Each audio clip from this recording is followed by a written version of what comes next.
The words cut through the dinner table like a knife through silence. My stepfather Marcus leaned back in his chair, that familiar sneer twisting his face as he looked directly at me. "Graphic design? You'll never make it in your career, Natalie. You're wasting everyone's time." The room went silent. My mother's fork froze halfway to her mouth. My stepsister Vanessa stared at her plate, and my younger brother Tommy shifted uncomfortably. I felt heat rising to my cheeks, a mixture of humiliation and rage building inside my chest. Marcus had always doubted me, but saying it out loud in front of everyone felt like a public execution of my dreams. I looked down at my hands, trembling slightly as they gripped my napkin. This wasn't the first time he had dismissed my aspirations, but something about tonight felt different. Maybe it was the absolute certainty in his voice, or the way he smiled afterward like he had just stated an obvious fact. I swallowed hard, feeling tears threatening to spill, but I refused to give him that satisfaction. Instead, I made a silent vow right there at that table. I would prove him wrong, no matter what it took. I retreated to my room as soon as dinner ended, closing the door softly behind me even though I wanted to slam it. My chest felt tight, and the humiliation from earlier still burned through my veins. I sat at my desk, pulling out my laptop and opening a blank document. For a moment, I just stared at the empty page, my stepfather's words echoing in my mind. "You'll never make it." The phrase repeated itself like a cruel mantra. But instead of crushing me, it ignited something fierce inside. I started typing, outlining every step I needed to take to build a successful career in graphic design. I researched top designers in the industry, made notes about skills I needed to develop, and created a timeline for reaching specific milestones. Hours passed without me noticing. By the time I finally closed my laptop, it was past midnight, and I had a concrete plan laid out before me. My eyes were tired, but my spirit felt stronger than it had in months. Marcus thought he could break me with his words, but he had no idea what he had just unleashed. The next morning, I reached out to Victoria Hayes, a renowned designer whose work I had admired for years. I had attended one of her workshops 6 months earlier and kept her business card tucked away in my desk drawer. My hands shook slightly as I composed the email, explaining my situation without revealing too much about the family drama. I simply asked if she would consider mentoring me as I worked to establish myself in the industry. I hit send before I could second-guess myself. 3 days later, Victoria responded. She agreed to meet me at a downtown cafe that following Saturday. When I walked in and saw her sitting by the window, my nervousness spiked, but her warm smile put me at ease immediately. She listened intently as I shared my goals and aspirations, nodding thoughtfully. "You have potential, Natalie," she said finally. "But potential means nothing without dedication and hard work. Are you ready for that?" I met her eyes without hesitation. "Absolutely." She smiled wider. "Good, then let's get started." That conversation changed everything, giving me not just guidance, but validation that my dreams were worth pursuing. Over the following weeks, I threw myself into my work with renewed energy. But Marcus wasn't content to simply let me pursue my goals in peace. I started noticing small things, subtle attempts to undermine my progress. He would make offhand comments to my mother about how I was spending too much time on my computer, suggesting I was neglecting household responsibilities. During family conversations, he would steer the topic toward more practical careers, making pointed remarks about people who wasted years chasing unrealistic dreams. He even tried convincing my mother that my equipment, the drawing tablet I had saved months to buy, was an unnecessary expense that showed poor judgment. I saw through every manipulation, recognizing his tactics for what they were: fear. He was afraid I might actually succeed, that I might prove his cruel prediction wrong. Rather than confronting him directly, which would only give him ammunition, I decided the best response was to keep working, keep improving, and let my results speak for themselves. Every time he tried to sabotage me, I channeled that negative energy into motivation, pushing myself harder toward my goals. One evening, I was working in my room when Vanessa knocked softly on my door. We had always had a cordial relationship, but we were never particularly close. She was Marcus's daughter from his first marriage, and I assumed she shared his views about me. I was wrong. She closed the door behind her and sat on the edge of my bed, her expression serious. "I heard what Dad said at dinner last week," she began quietly. "I want you to know that I don't agree with him. I never have." I looked at her in surprise as she continued. "He did the same thing to me when I wanted to study psychology. He told me I'd never make it, that I should pursue something more practical. It took me years to stand up to him, and I still struggle with it." Tears welled in her eyes. "I just wanted you to know that you're not alone. If you need someone to talk to, or if there's anything I can do to help, I'm here." I felt a wave of gratitude wash over me. Having an ally, especially one who understood Marcus's tactics firsthand, meant more than she could know. From that moment, Vanessa and I became partners in a quiet rebellion. My hard work began paying off in small but meaningful ways.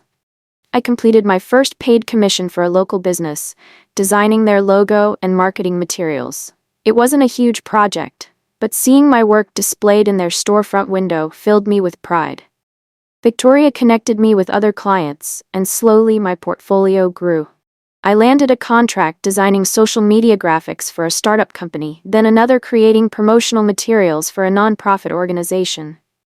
Each success felt like a small victory, proof that I was on the right path. But I kept these achievements mostly to myself, sharing them only with Vanessa and my mentor. I didn't want Marcus to know yet. Part of me wanted to savor these quiet wins without his negativity tainting them. Another part of me was strategically waiting, building up a foundation of undeniable success before revealing anything. Every completed project, every satisfied client, every positive review I received, I filed away mentally as evidence. When the time came to prove Marcus wrong, I wanted my success to be so overwhelming that he couldn't dismiss or diminish it. My careful secrecy came to an abrupt end one afternoon when Marcus returned home from lunch with an old colleague. His face was tight with barely contained anger as he walked past me without a word. Later that evening, during dinner, he brought it up. "I ran into Gerald Harrison today," he said, his voice deceptively casual. "He mentioned his company recently hired a talented young designer for a project. Imagine my surprise when he showed me the work and I recognized your name."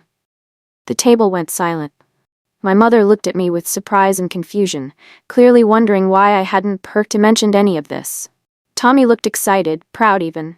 Vanessa kept her eyes down, but I could see a slight smile playing at her lips.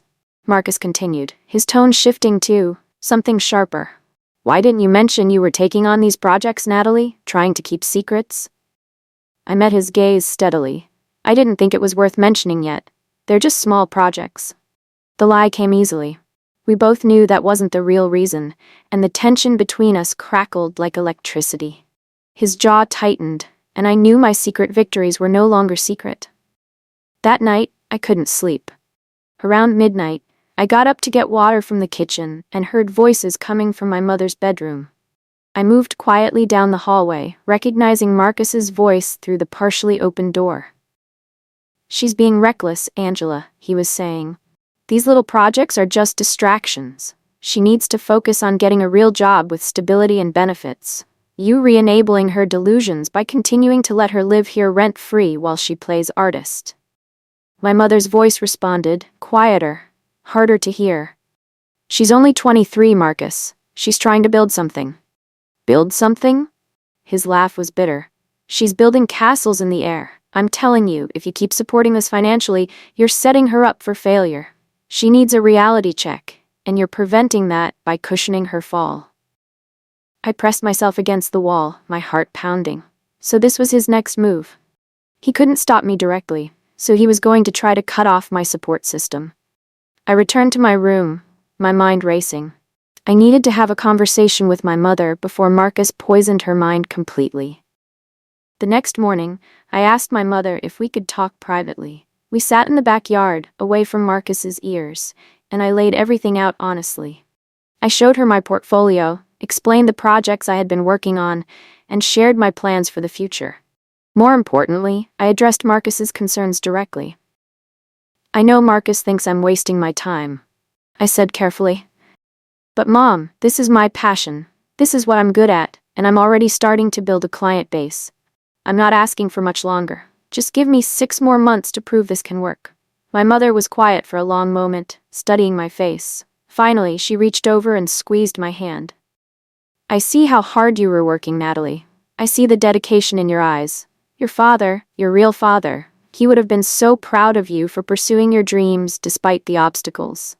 Tears pricked my eyes at the mention of my dad, who had passed away when I was 15. I won't let Marcus convince me to stop supporting you, she continued. But I need you to promise me you'll keep me in the loop. No more secrets. I nodded, relief flooding through me. I had gained a hesitant but crucial ally. 2 weeks later, we hosted a family barbecue at our house. Extended family members filled the backyard, aunts and uncles and cousins I hadn't seen in months. I was helping my mother in the kitchen when Marcus's voice boomed from the patio, calling everyone's attention. I'd like to make an announcement, he said, that familiar sneer creeping onto his face. My stomach dropped. I walked outside to find everyone staring at Marcus, who was holding a beer and looking directly at me. My stepdaughter Natalie here has decided to pursue a career in graphic design. She's been working on some little projects here and there. He paused, letting the emphasis on little sink in. So I thought it would be interesting to give her a real challenge. Natalie, why don't you show everyone what you've accomplished so far? Let's see if this career path is really as promising as you seem to think. The challenge was clear. He was trying to humiliate me in front of the entire family, expecting me to either have nothing substantial to show or to fumble under pressure. Everyone turned to look at me, curiosity and anticipation in their eyes. I felt Vanessa's supportive gaze and my mother's worried expression. I took a deep breath and smiled. I'd be happy to. That night, after the barbecue ended, I immediately called Victoria and explained what had happened. Then I conference called Vanessa into the conversation, creating an impromptu war council in my bedroom. He's trying to publicly humiliate you, Victoria said bluntly. So we need to make sure that backfires spectacularly. What's your strongest work? I pulled up my portfolio, and we spent the next 2 hours strategizing. Victoria suggested I create a presentation showcasing not just my finished designs, but also the entire creative process, client testimonials, and the measurable impact my work had on their businesses. Vanessa offered to help me practice my presentation, providing feedback from a family perspective. You need to be confident but humble, she advised. Don't make it about proving Dad wrong. Make it about sharing your passion and your journey. That's what will resonate with people. Over the next week, I worked harder than I ever had before.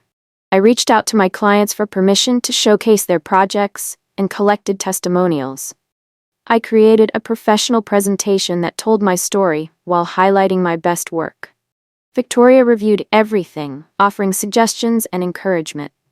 By the time Marcus's deadline approached, I was ready. More than ready.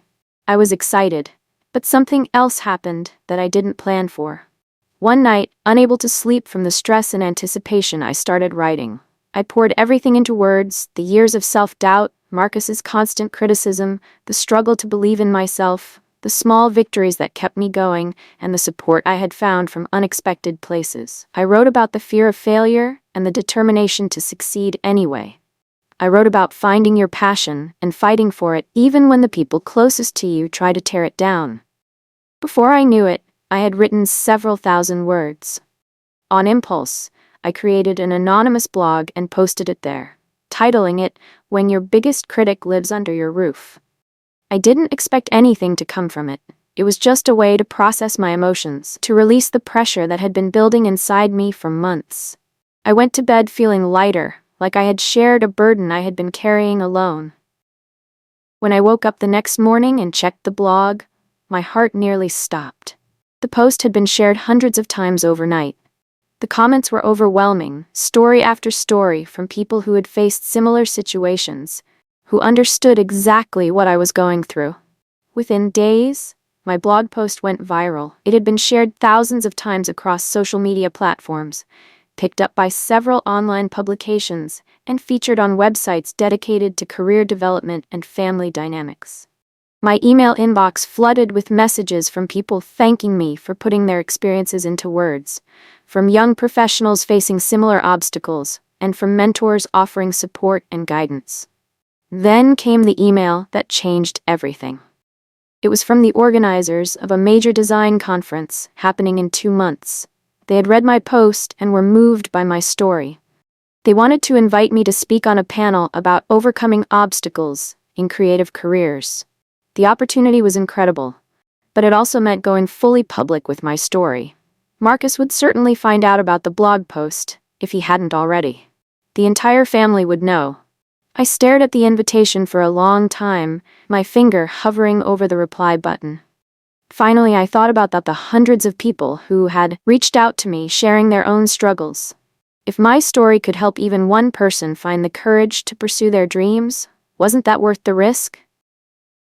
I typed my acceptance. When Marcus eventually found out about the conference invitation, his face turned an interesting shade of red.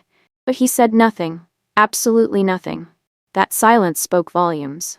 As the conference approached, I noticed Marcus becoming increasingly agitated.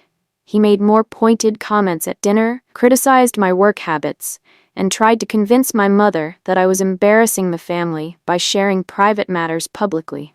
Then, 1 week before the conference, things escalated. I started receiving anonymous messages on social media, claiming that I had fabricated my story for attention, that I was an ungrateful stepdaughter who was publicly smearing a man who had provided for me, and that my design work was mediocre at best. The messages were cruel and personal, attacking not just my credibility but my character. At first, I was devastated, questioning whether I should withdraw from the conference. But Victoria, ever perceptive, asked me a simple question. Who would benefit most from you backing out? The answer was obvious. Marcus. When I mentioned the harassment to Vanessa, her face hardened. That sounds exactly like something Dad would do, she said quietly. He did the same thing to Mom during their divorce, created fake accounts to harass her. I couldn't prove Marcus was behind it, but my instincts told me Vanessa was right.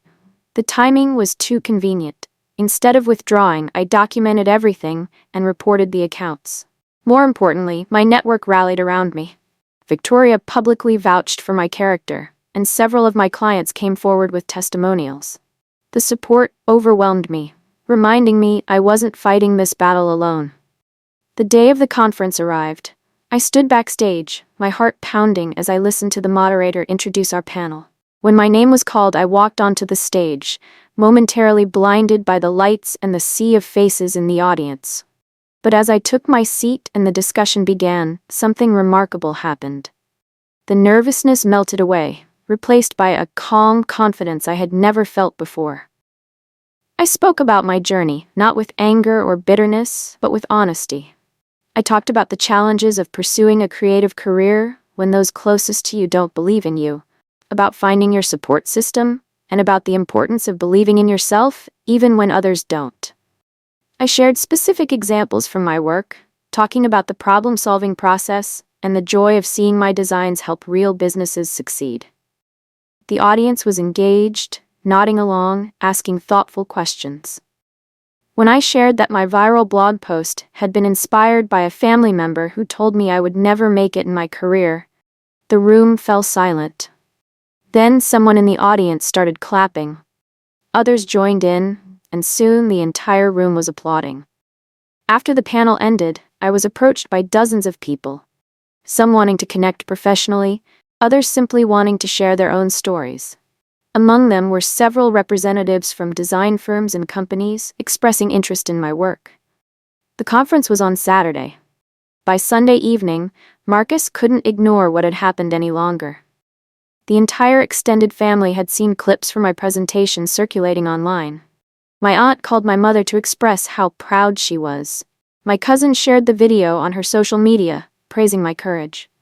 Even some of Marcus's own friends reached out to congratulate him on having such a talented stepdaughter. Completely oblivious to the irony, on Monday night, during another family dinner, the warped tension was unbearable. Finally, my Uncle Frank, Marcus's older brother, spoke up.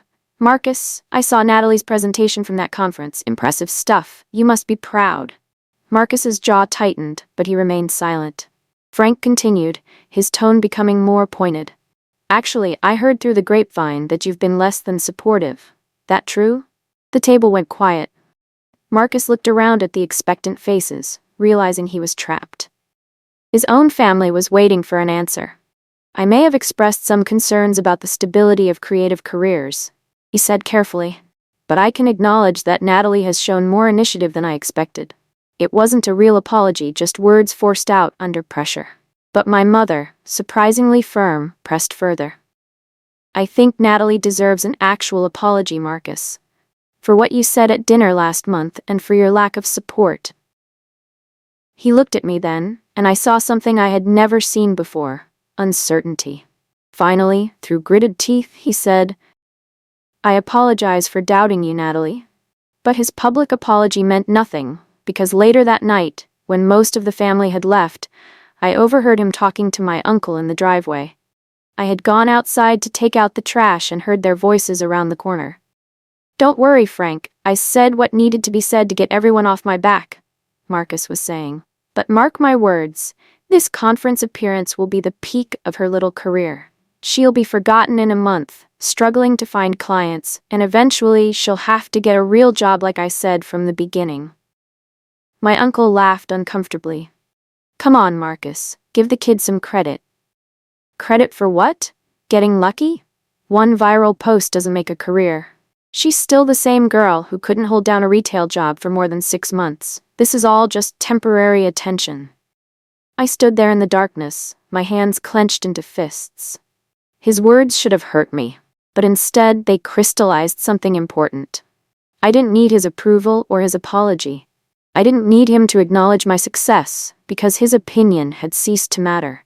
What I needed was to keep proving him wrong, not for his benefit, but for mine, and for everyone else who had been told their dreams were worthless. I walked back inside without confronting him, my mind already working on my next move. 2 weeks after the conference, I received an email that made me read it 3 times to ensure I wasn't misunderstanding.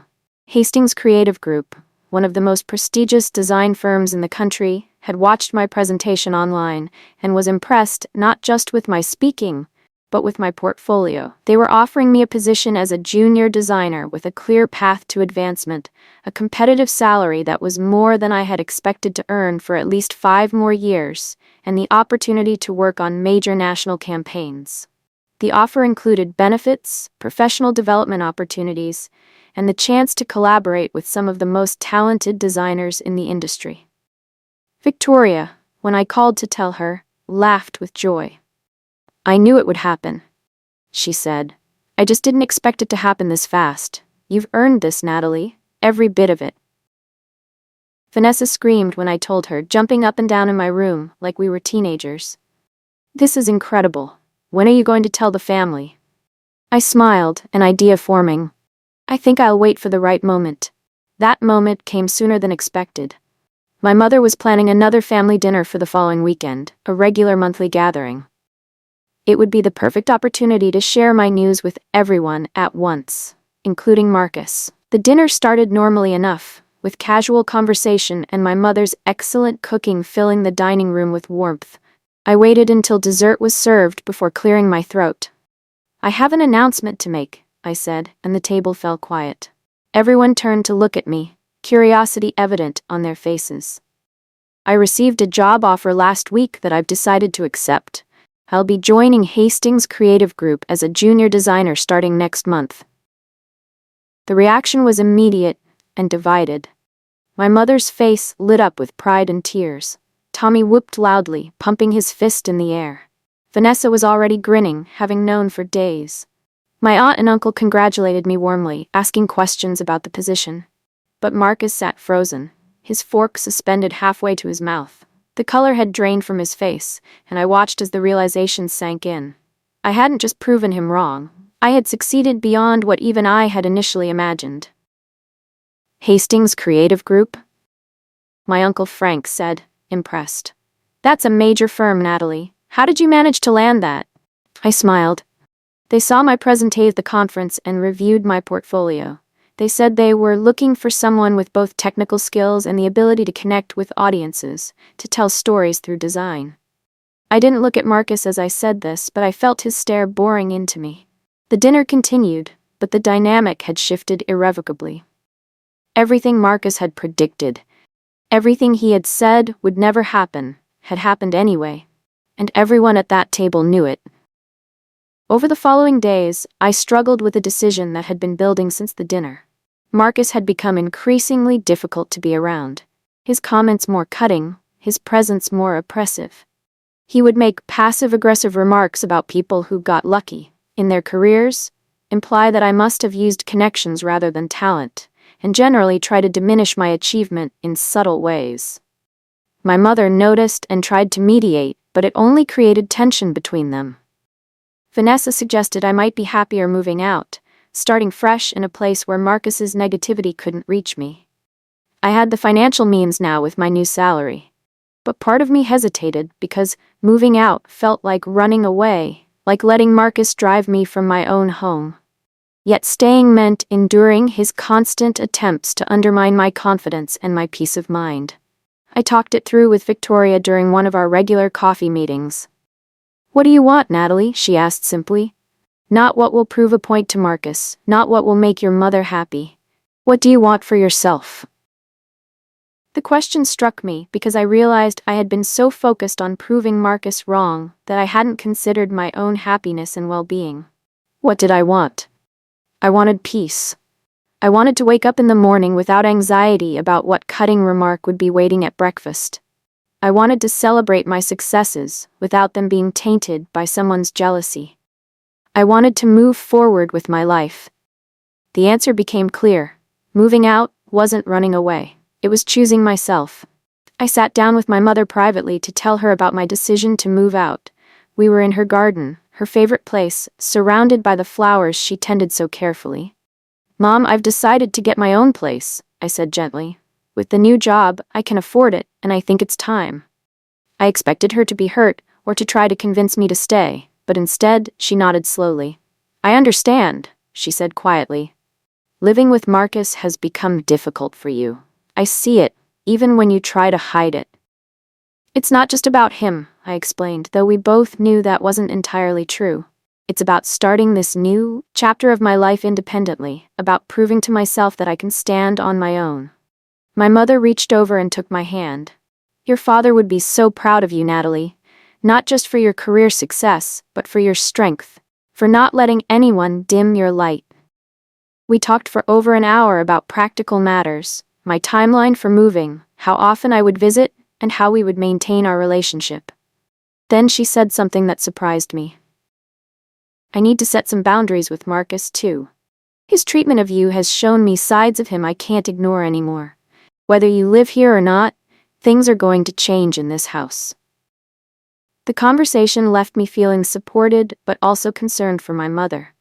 I didn't want to be the cause of problems in her marriage, but she assured me that these issues existed long before my career success brought them to the surface.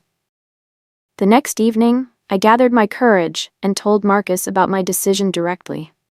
He was in his study, and I knocked on the door frame to get his attention. "I'm moving out next month," I said without preamble. "I wanted to let you know." He leaned back in his chair, studying me with an expression I couldn't quite read. "Running away?" he asked, that familiar sneer creeping back. "No," I said calmly. "Moving forward. There's a difference." "Your mother won't like this," he tried. "I've already talked to her. She understands." His jaw tightened. "You know, Natalie, one job offer doesn't guarantee success. The real world will humble you eventually."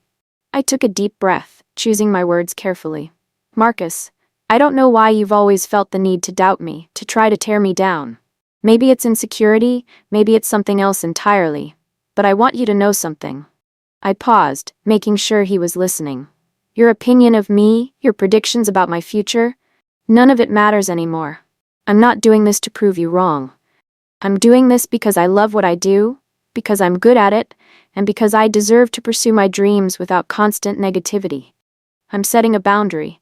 You don't have to believe in me, but you do need to respect me." He opened his mouth to respond, but I held up my hand. "I'm done with this conversation. I just wanted to inform you of my plans out of courtesy to Mom." I walked away before he could say anything else. My heart pounding, but my steps steady. 2 weeks before my move, something happened that I didn't see coming. I was packing boxes in my room when my mother knocked and entered. her face troubled. "Natalie, I need to tell you something," she said, sitting on my bed. "Marcus came to me last night with a confession." My heart sank. "What now?" "He told me that he's been struggling with jealousy," she continued. "His own career has been stagnant for years. He's been passed over for promotions, and watching you succeed in a creative field, something he always wanted to pursue, but never had the courage to, has brought up a lot of regret and resentment." I sat down next to her, processing this information. "He asked me to tell you that he's sorry," my mother said. "Really sorry, not just the words he was pressured into saying before. He knows he's been unfair to you, and he's started seeing a therapist to work through his issues." I didn't know how to feel. Part of me wanted to maintain my anger, to hold on to the hurt he had caused. But another part recognized that holding on to that resentment would only hurt me in the long run. "I appreciate him taking steps to address his behavior," I said carefully. "But Mom, this doesn't change my decision to move out. I still need my own space, my own independence." "I understand," she said. "And so does he. He knows he has a lot of work to do to repair the damage he's caused." She paused. "But I thought you should know that he's trying." It wasn't a fairy tale ending where everything was magically fixed, but it was something. A beginning of accountability, at least. Moving day arrived on a bright Saturday morning. Tommy and Vanessa helped me load boxes into the moving truck I had rented, joking and teasing as we worked. My mother supervised, offering snacks and making sure I hadn't forgotten anything important. To my surprise, Marcus appeared from the house carrying one of my heavier boxes. "Let me help," he said quietly. We worked in awkward silence for a while, and I could sense he wanted to say something. Finally, as we were loading the last few boxes, he spoke. "Natalie, I know my apology through your mother wasn't enough. I wanted to say it myself. I was wrong about you, about your career, about everything, and I'm sorry for trying to hold you back." I looked at him, seeing the discomfort and genuine regret in his expression. "Thank you for saying that," I replied. "I hope the therapy helps you figure out whatever you need to figure out."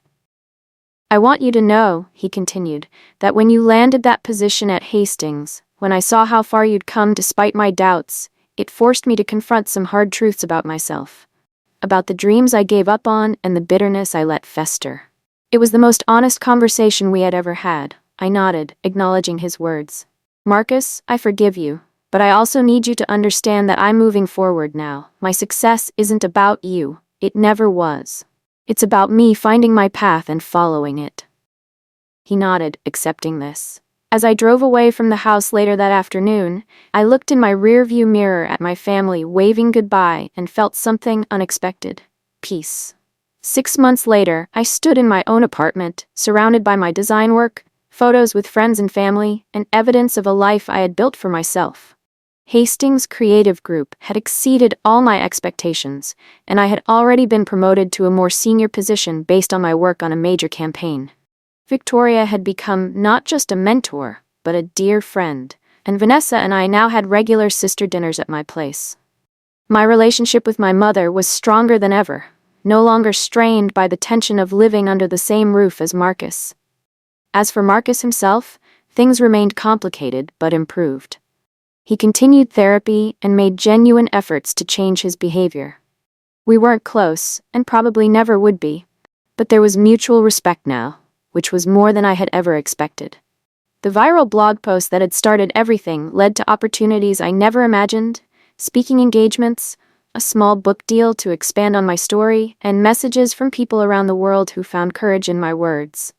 But the greatest success wasn't the job or the recognition or proving Marcus wrong, though that satisfaction, admittedly, felt good. The real victory was discovering that my worth had never depended on anyone else's validation. That sneering prediction, "You'll never make it in your career," had tried to define my limits. Instead, it became the catalyst for me to discover I had none. If you believe dreams are worth fighting for, subscribe and let me know where you're watching from. Because your story matters too, and sometimes the voices that doubt you loudest are just scared of what you might become.